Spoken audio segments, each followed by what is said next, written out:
Can you hear me? Please write yes. Please write yes if you can hear me now. Write no if you cannot hear me, please.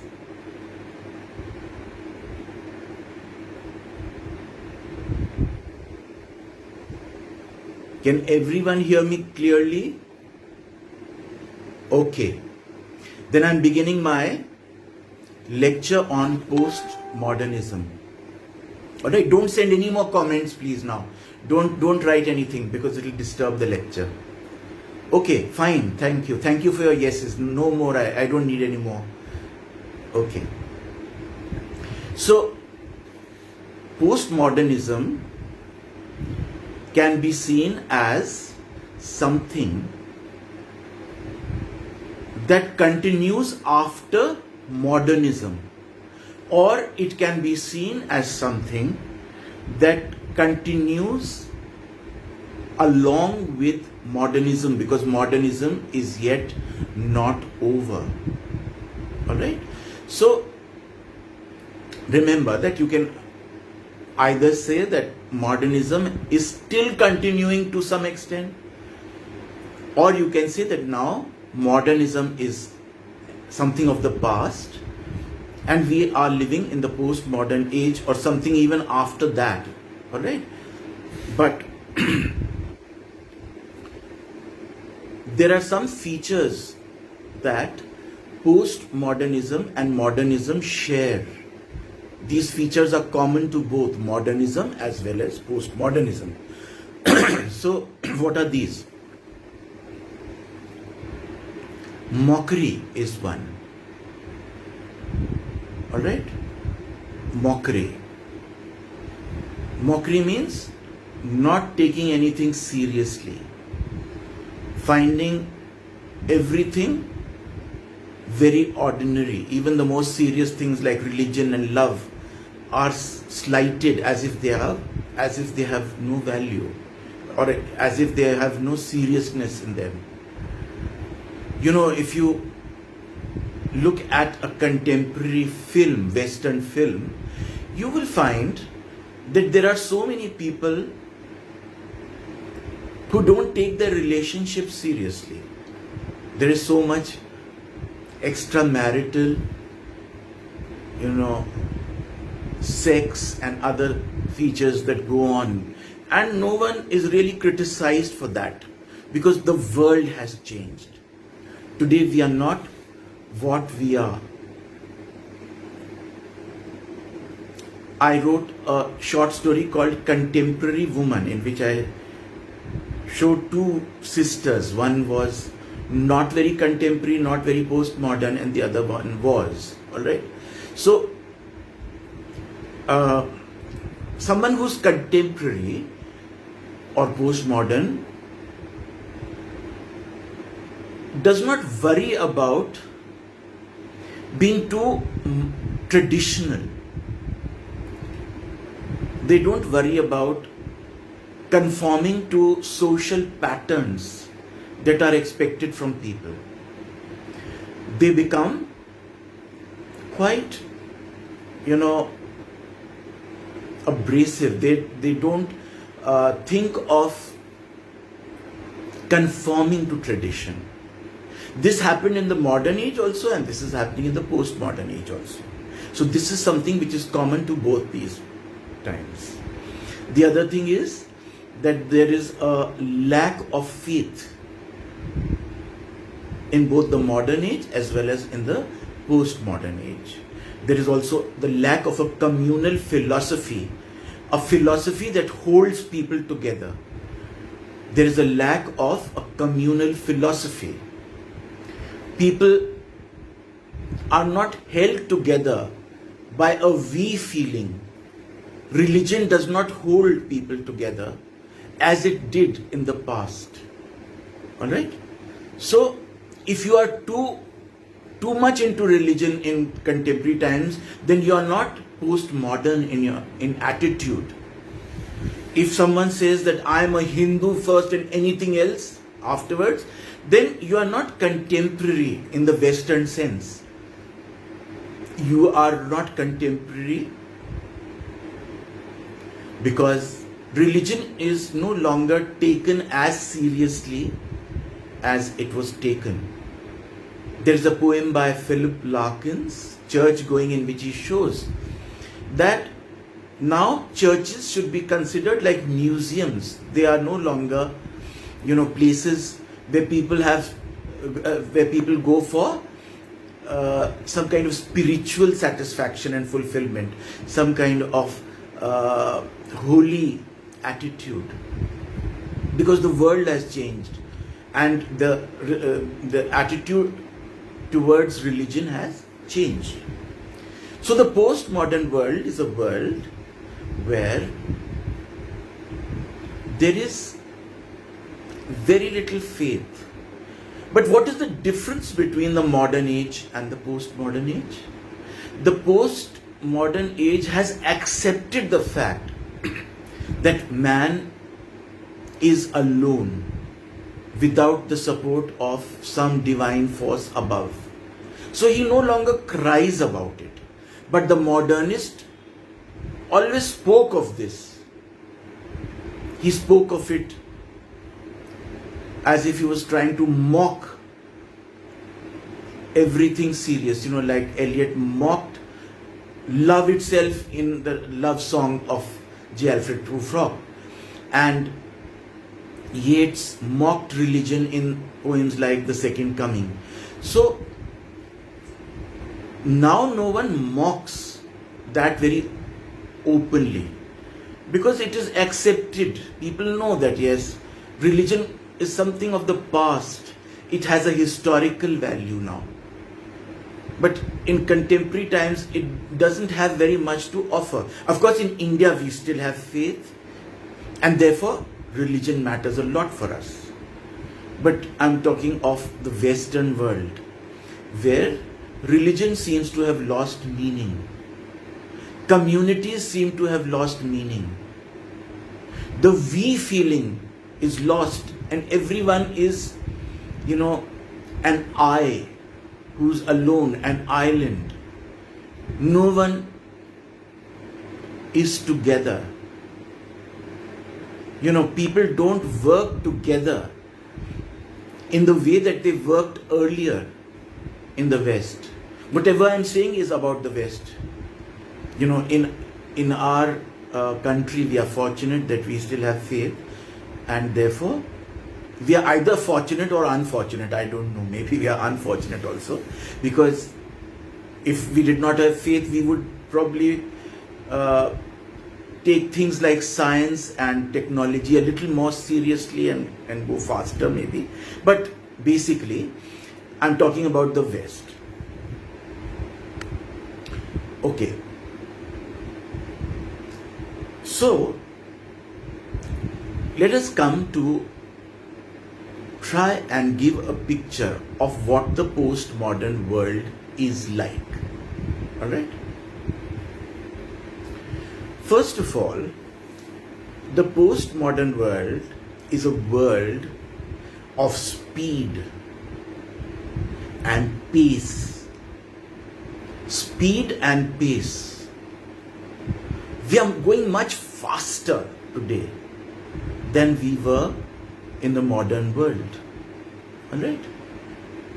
We are going very fast. Our planes are going very fast. Our jets are going very fast. Our cars are going very fast. Our trains are going very fast. So there is a lot of speed. We are generally living life at a much faster pace in the postmodern world. Alright? Everything is going much faster. Therefore, places have become closer due to the speed which we are finding in our technological world. Places have come closer, they have shrunk. Why? Because we can reach some place very fast. You can reach the other side of the world, America, within 16 hours now. Earlier it took months when you went by ship, and even planes did not go that fast. Therefore, but now you can go within 15-16 hours to the other side of the world, that is America. For us Indians, America is the other side of the world, and we can reach there within 16 hours, which is really fast. And very soon we'll reduce that time. Maybe we have already reduced it. I don't know if in the last decade maybe people can go much faster than even 16 hours to America. Alright? So because of speed, we are no longer going at a very slow speed.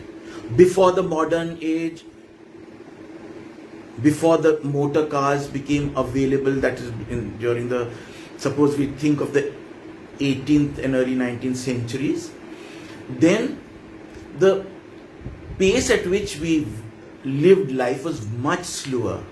We only had horse-driven carriages, and in some places we even had bullock carts only to take us very slowly from one place to another.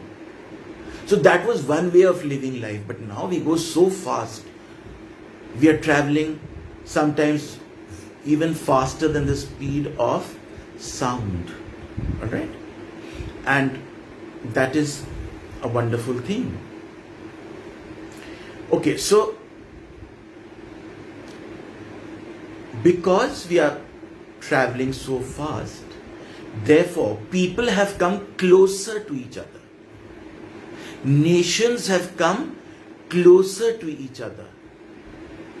Within India, all the states have come closer to each other. It is easier to reach somewhere very fast. To attend a conference in Tamil Nadu or Kerala is no longer that difficult for us, because we can reach there in a few hours. Alright? So the world has come closer. So people have come closer. Cultures have come closer. Alright? We can go and attend a conference in America or meet someone in America within 16 hours and then come back very soon again. So, people of different nations have come closer to each other. So, the postmodern world is also a transnational world. It is a world where people from different nations can interact easily. They can have trade and commerce with each other to a much greater extent. They can share cultural values to a very large extent. Alright? So these are things that you must remember, that because of speed, multiculturalism has also increased. People of different cultures are interacting with each other. They are living with each other, enjoying each other or suffering each other in societies that pretend not to differentiate between people of different cultures. Alright? And sometimes they even actually make no difference between people of different cultures. But multicultural theories tell us that actually this is more on paper than in practice. Okay. So, what has happened now? That the borders of various countries have become fluid. People can go from one country to another. Passports are easily given from one country to another, and people manage to go to other countries, other nations. So, earlier people were kept within their nation because there was a fear that if people went from one country to another, they would go and spy there, or they would do some harm to that culture. You know, as is the case with people of Pakistan and India to some extent now. unfortunately, there is that distrust because of which the borders have to be sealed between. But this is because we are not as advanced in our thinking. We still revert to things like terrorism and, violence and all that. These are things of the past and they should not easily come into our lives. But the fact that they are coming into our lives shows that we are not that advanced. People from South Asia go to Europe and America and,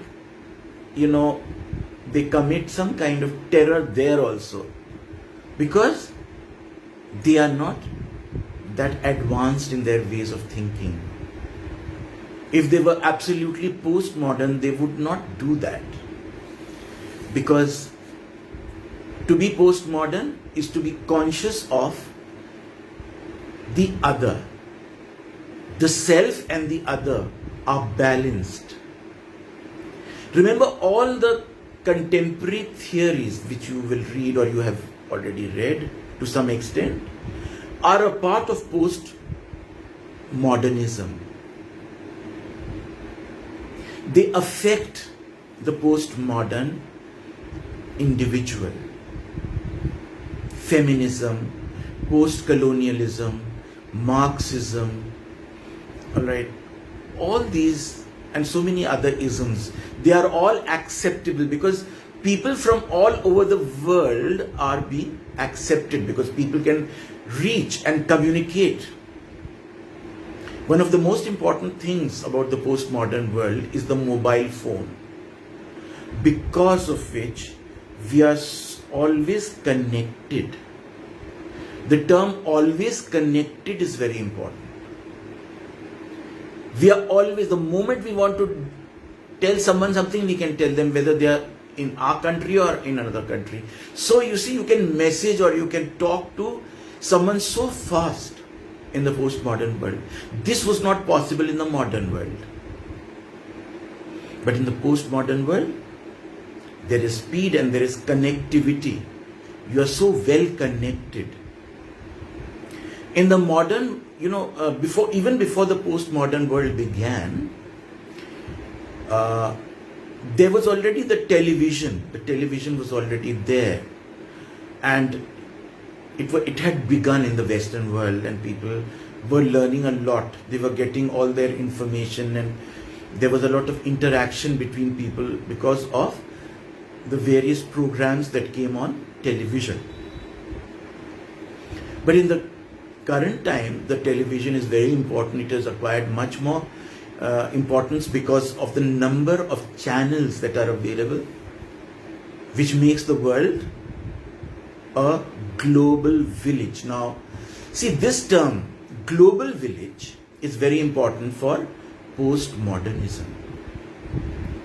The term was given by Marshall Mcluhan. In 1962, global village. Alright? And Marshall Mcluhan was a great mind. He lived in Canada most of his life, but he also taught in America for some years and he kept going between America and Canada. Marshall Mcluhan was someone who gave the term World Wide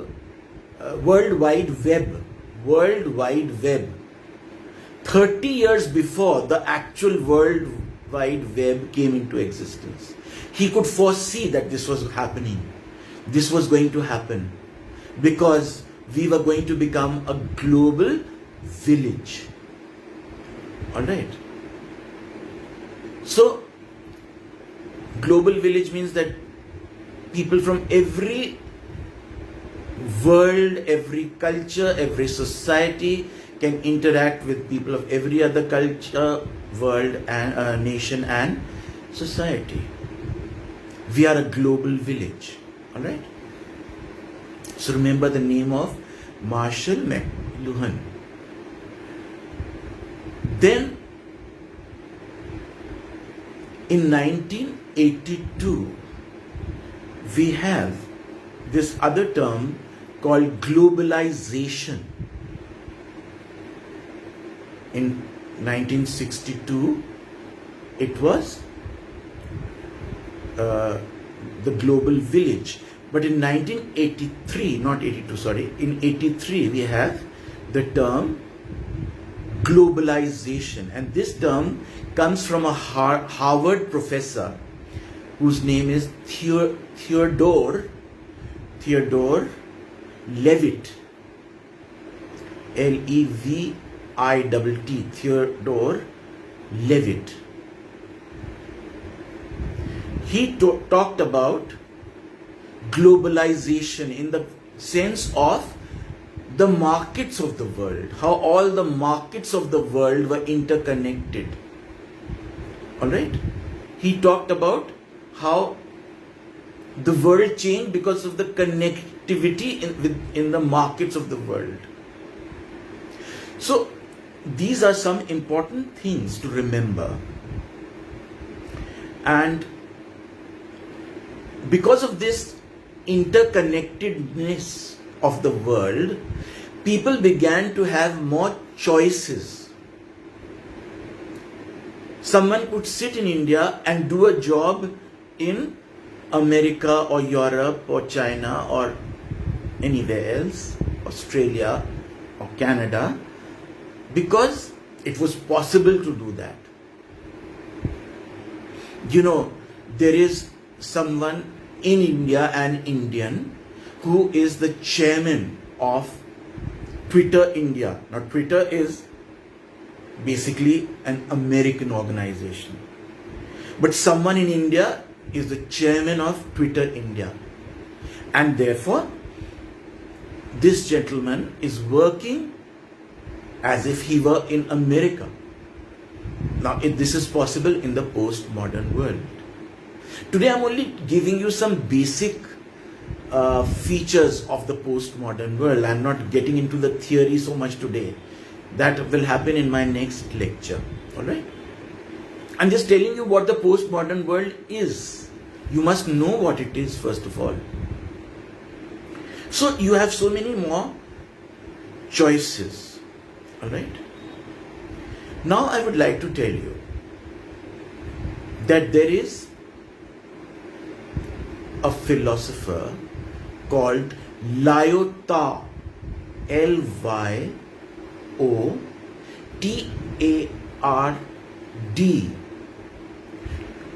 Alright, his name is Jean-Francois Lyotard. But it is, spelled as Jean, then there is a hyphen, then Francois, and then Lyotard. John, actually it's Jean-Francois Lyotard. Alright? Now, I'm going to dictate 3 or 4 sentences from Lyotard. So please write down what I'm going to tell you. And you may not understand what you write. I will explain what he has said, because this is very central to postmodernism. He is one of the most important theorists of postmodernism. Remember this. Now, what I'm going to dictate, he has written in a book which was published in 1983. All right? Okay. So, please write.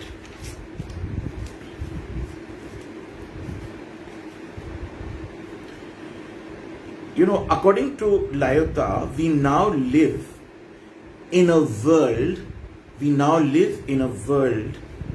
where, now write in inverted commas because this is from his book, eclecticism, this is in inverted commas, eclecticism is the degree zero of contemporary general culture. Please write this and I will explain this to you just now. Alright? Is the eclecticism is the degree zero of contemporary general culture. Colon. You listen to reggae, R-E-G-G-A-E. This is a kind of music, alright, Jamaican music. R-E-G-G-A-E, reggae, semicolon. You watch a western. You watch a western. A western is a western movie of cowboys and red Indians, alright? You watch a western, semicolon. You eat McDonald's. You eat McDonald's at midday and local cuisine at night. You eat McDonald apostrophe S at midday and local cuisine at night, semicolon. You wear Paris perfume. You wear Paris perfume in Tokyo and dress retro in Hong Kong and dress retro, R-E-T-R-O. Retro means, you know, the fashions that existed or something that existed a few years ago, something in the past a few years ago, all right? So, retro in Hong Kong, semicolon. Knowledge is the stuff of TV game shows. Knowledge is the stuff of TV game shows. You have watched Kaun Banega Karodpati. Now that is what is meant by this, you know. The TV game shows teach you so much knowledge. Spelling, you know, there's a spelling bee program which is very well known, and there are several such.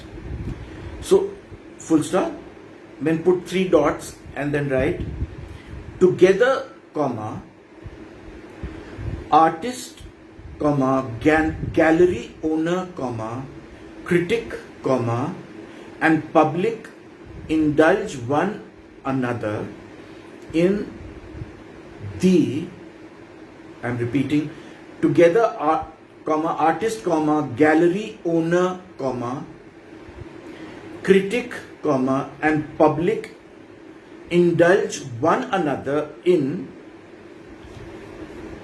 the, THE. Now this is important. Capital A, anything, capital G, goes. Anything goes. Remember, this is a very important phrase of Lyotha. Anything goes. Dash, it is time to relax. That means the postmodern world is a time to relax. So after anything goes, put a dash and write, it is time to relax. Okay, now let me just explain this to you. What is eclecticism? This means, you know, a way of life that accepts all kinds of beliefs and values and traditions. You know, something which does not keep, a way of life which does not keep people away from others, but allows things from all sides to come into your life. That is an eclectic way. So this is what is happening in the postmodern world. That things from all sides, all nations and societies are coming in. That is the first thing.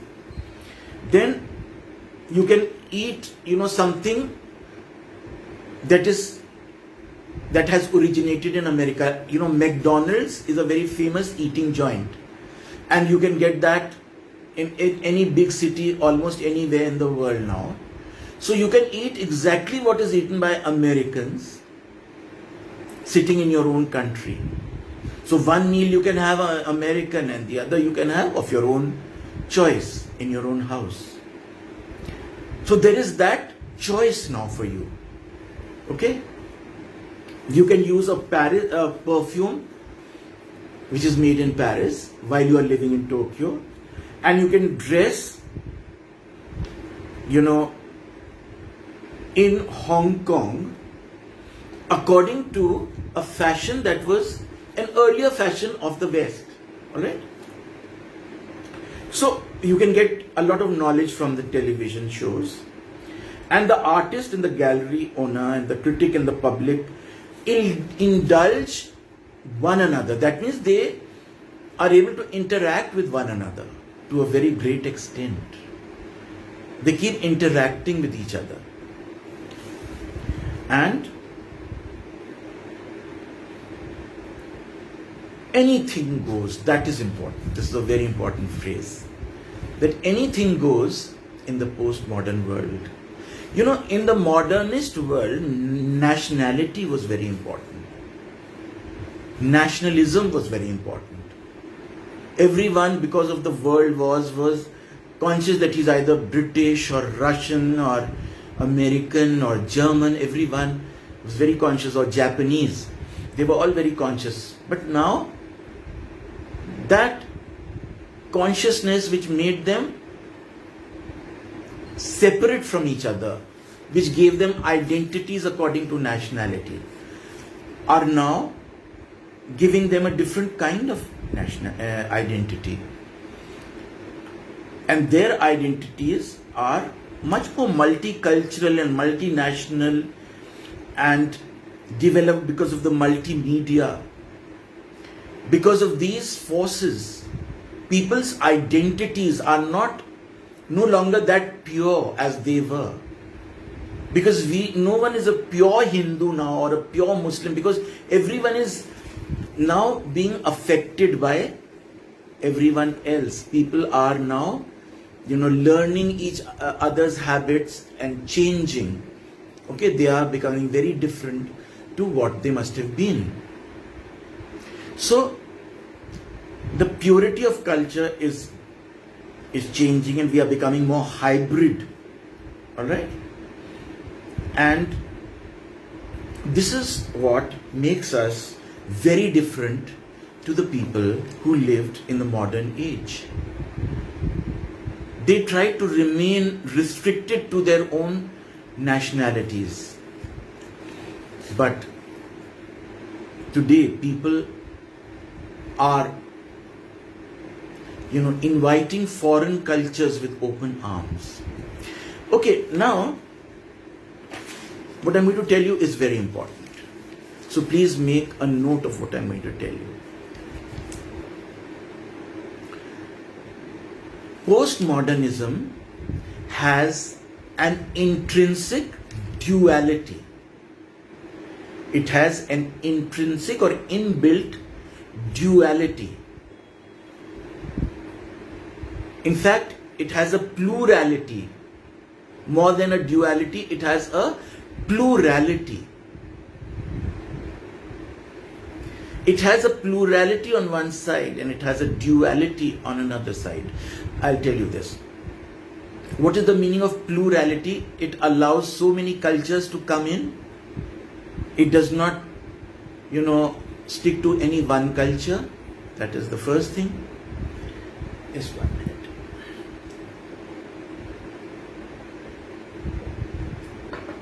And what is the duality? It has two sides. On one side, postmodernism gives a lot of opportunity to people living all over the world. People from anywhere can do business anywhere. They can find employment anywhere. They can, travel internationally and get very good jobs and get better salaries. All that can happen. So that is the positive side of postmodernism. But there is a negative side also. When a company goes and starts manufacturing in a place where there is cheap labor, therefore they leave their earlier place and they go somewhere, then the people of that place become unemployed. Now they have specialized in a particular way and now they don't find employment because their employer has left and gone to another place where he will get cheaper labor.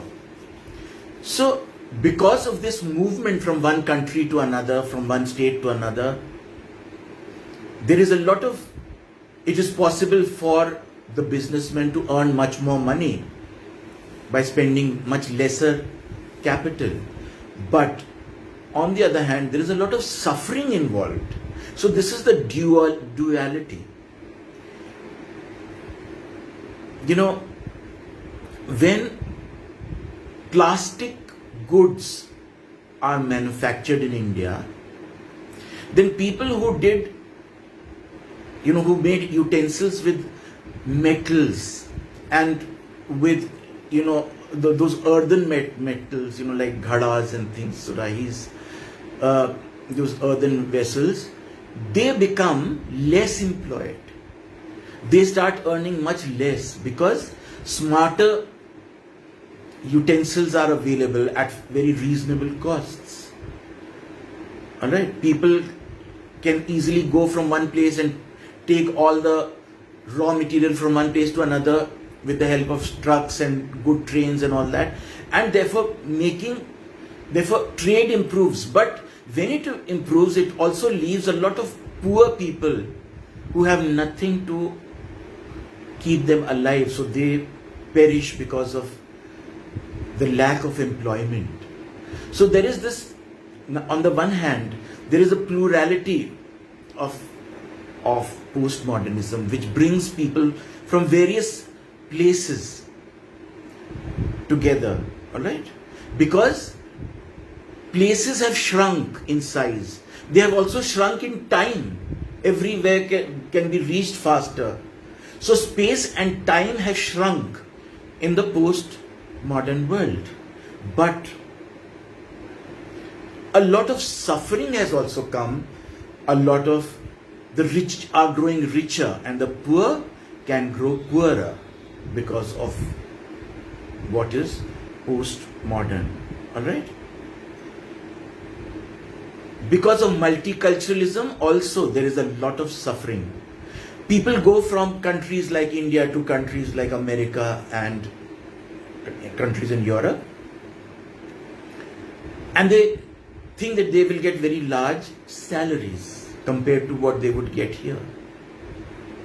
But Jhumpa Lahiri has shown in her novel Namesake that staying in America for an Indian family is like one long pregnancy.